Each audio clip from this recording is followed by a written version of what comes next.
Mainly যেটা হয় এই রোগেতে সেটা হচ্ছে আমাদের এফেক্টেড হয় আমাদের শিরদাঁড়া। আমাদের যে শিরদাঁড়ার যে ছোট ছোট হাড়গুলো আছে যেটাকে আমরা বলি ভার্টিব্রা, সেই ভার্টিব্রাতে এইটার এফেক্টটা বেশি দেখা যায়।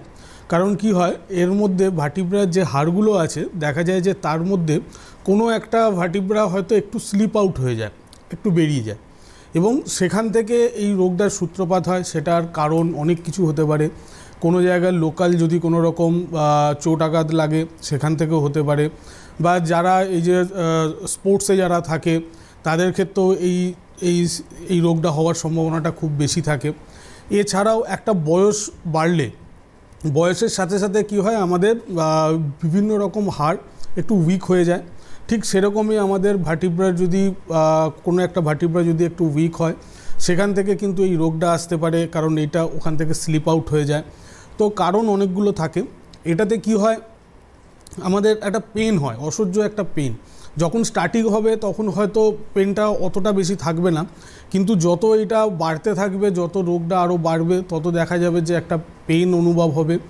আর এইটা ম্যাক্সিমাম ক্ষেত্রে দুটো জায়গাতে, যে কোনো রকম ভার্টিব্রাতে এটা হতে পারে, কিন্তু সচরাচর আমরা যেটা দেখি যে আমাদের কোমরের দিকে, কোমরেতে কিংবা আমাদের ঘাড়েতেও হতে পারে। তো কোমরের জিনিসটাই আমরা বেশি পাই।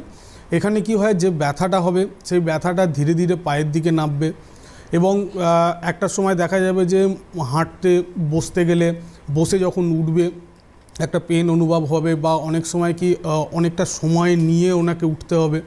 তো যখন উনি হাঁটাচলা করবেন একটু ডিসব্যালেন্স হলেও সেখানে তো একটা ব্যথা অনুভব হবে। তো এই ব্যথা যখন আমাদের দেখা যাবে যে কোমর থেকে আস্তে আস্তে তলার দিকে নামছে, তখনই আমাদেরকে ধরতে হবে যে হ্যাঁ, আমাদের কিছু না কিছু একটা প্রবলেম আমাদের হচ্ছে। সেটা আমার কোমরেরও হতে পারে, সেটা আমাদের ভার্টিব্রাতেও হতে পারে। তো সেখানেতে দরকার যে সেটাকে একটু টেস্ট করে দেখে নেওয়া, একটা এক্স-রে করে দেখে নেওয়া যে এক্স্যাক্ট কী প্রবলেম হয়েছে। সেখানে যদি এই প্রবলেমটা থাকে তাহলে এটাকে সিরিয়াসভাবে ট্রিটমেন্ট করতে হবে।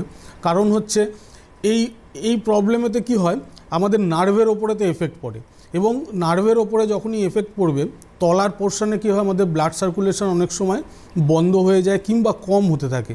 তো সেখান থেকে কি হবে না, আমাদের তলার দিকটা একটা ঝিনঝিনানি ভাব থাকবে, অবশ হয়ে যাবে।